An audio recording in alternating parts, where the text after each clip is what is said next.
Hey guys, it's Keel. Welcome back to Keel's Corner. I hope you guys had a good summer. I did too. I got really into coaching, so I took a break from the videos, but I'm back. It's the fall now. I know we're still in the storm if you watched my last video, but hopefully, you're kind of coming along with a new routine and being adaptable. If there's one thing I've learned in the last 6 months is that every place, every business, every company, every schools, everything has its own individual process, and flexibility and adaptability have been the key in the last 6 months. So hopefully you're doing well. Hopefully everyone's staying safe out there. For anyone that's joining me for the first time, my name is Keel, and I make these videos free of charge, and that's just ideas and thoughts that I've had rattling around in my head from books and seminars and conversations I've had with other intelligent people, and I kind of put them out just for personal and professional development. So hopefully it helps you. And today's no different. Today we're going to start with a history lesson. I think this metaphor is fantastic, and there are really amazing speakers out there that have talked along the same lines of this topic. Tony Robbins has, Gary Bishop, and I'm sure a slew of other phenomenal speakers. So please, when you're done with my video, go find more content on this, and then take this story and this metaphor and make it your own. I think it's something that you can use in a professional and a personal setting for your organization and just for your life to improve. And what that is 501 years ago, and so 1519, Hernan Cortes landed in Mexico, and basically he was a Spanish explorer and had he couldn't go back to Spain if they failed. And so he rallied his troops, and as a leader, he made what I think is one of the most amazing metaphors out of an actual object. And what he did is he ordered his troops to burn their ships, burn their way home. And by doing that, he was basically telling them that we have no plan B. This has to work. We have to occupy this new land, which was Mexico. And they did. They steamrolled Mexico in less than a year. And to me, getting everybody on the same page, not just thinking about conquest, but just whatever it is that you're doing, having it where you make that clear, delineation of what we're here to do and where we're going, that's the direction we're going in, and have that clear plan and get everybody on the same page equals success. And he did it with that. That to me, there's no way I believe that he thought, just that act of burning those ships, that he probably thought nobody besides him and his soldiers would ever see or hear about, would be talked about 500 years later, in all these leadership discussions, and just such a cool story for me. And so hopefully what I can make a little bit different and bring to you that you may not have heard about this story is how you can use it in a personal and professional setting.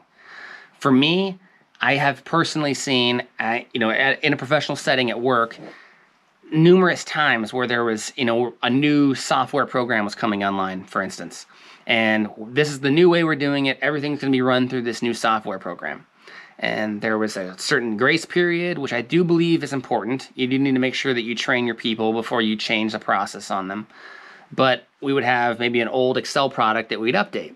Well, pretty soon, past the date of when this product was supposed to become the only product we're using, I saw so much duplication of effort where we're still updating that product or another product and this new software program, and it just really never gives you the full buy-in. So for me, I'm like, this is a great example where you can use that metaphor. You burn the boats here. You give everybody training, and you say, hey, as of this day, this is the sole product we're using. This is the sole, software program. This is all we're doing. Update this. Forget that other Excel product or whatever other thing you were updating. We're going here, and you burn them. You burn them to the ground. You don't ever use them again. You don't leave those metaphorical ships in the harbor where everybody can look back and be like, well, if this doesn't work, we could always just go get on those ships. We could always just go back to their process. We could always go back to their, software program or whatever it is. No, you burn them. You go, everybody gets on the same page, and we're going in that direction with this. And I'm sure for any business owners or anyone that works in a professional setting, look around your business and your company and your organization.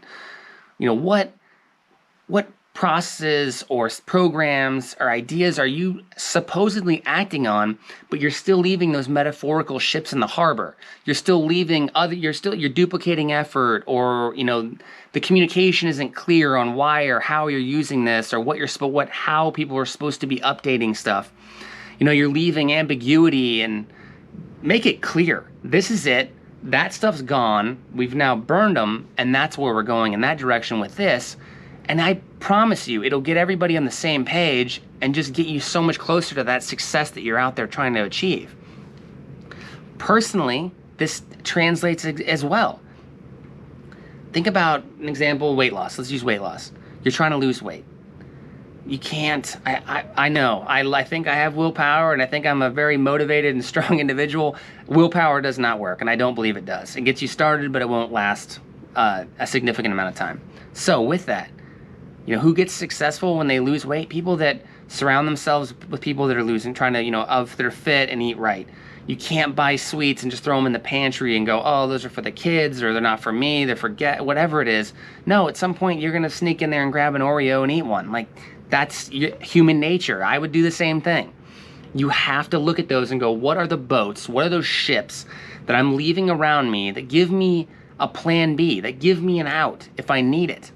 And you got to get rid of them. You got to burn them. You can't have them around you. Unfortunately, this may lead to a bigger concept of eliminating certain people in your life because they're a negative influence, or, that's why alcoholics don't hang out in bars, because the willpower is not there. Like, you just need to avoid that because that's not helping you achieve the goal you're going for. You burn that ship. You're like, I don't go to bars anymore. That's gone. I cut it out of my life. An example I used for this exact same thing is a year ago, I ran the New York Marathon. And when I was training for it and I got into those longer runs, I knew that if I ran around my neighborhood, or I went to a track, or had a 5-mile loop, that I would give up at some point. Like, if I saw my house on a loop through my neighborhood, I knew that at some point like say I was doing a 15-mile run, that if I came by my house at 8 miles, I'd be like, well, it's not 15, but 8 seems pretty good today. And I'd go home. So what I did, this is a true story. I had my wife drive me 15 miles from the house and let me out. At that point, I had no other option. I'm traveling 15, I can walk, but I'm traveling 15 miles. So though that mindset was like, dude, this is gonna take you all day if you're walking this, because I had given myself no out. I burned the ships. I couldn't look, there was no other way around, unless I wanted to shamefully Uber or something, but I gave myself no option. And guess what? On basically all those runs, I finished them, because I knew that that was the bill I had to pay, and I wanted to get that, so I left myself no out.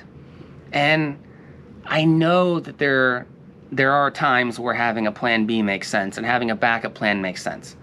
But the point of this channel, and the point of this, is for those things that you absolutely desire, those big, big goals that are out there, that's the time that you need to start looking to what you can get rid of. What are those ships? What are those plan Bs that you're allotting time for? Will Smith's got a great quote.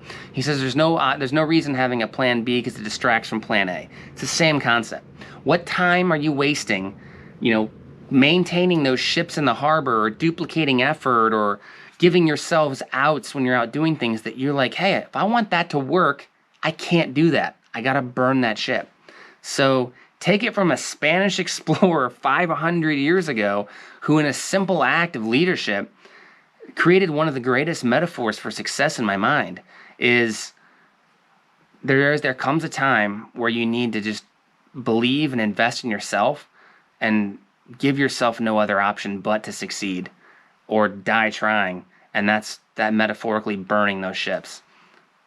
Look around your personal and professional life, and hopefully there's ways that you can use this or explain to your coworkers or your kids or whoever it is. Just pass this information on and just allow people to kind of just drive to work without music once, and just think about ways that you could, ways you're leaving outs for yourselves, or that you're giving yourselves the ability for your willpower to not work.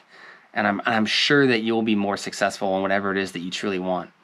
Thank you so much for taking the time to watch my videos. Again, I apologize. I had a lot of buddies reaching out to me, making sure I was okay because I wasn't putting out videos. Honestly, I got really into coaching baseball and for my son. So it's been a lot of fun this summer, but it's the fall now and I'm back. So hopefully I'll put out a lot of content. Thank you so much for everyone that watches this and reaches out and subscribes and passes them on. Again, it's just free information from one person, hopefully trying to make an impact in the world. So thank you so much, and I'll see you guys next time on Keel's Corner.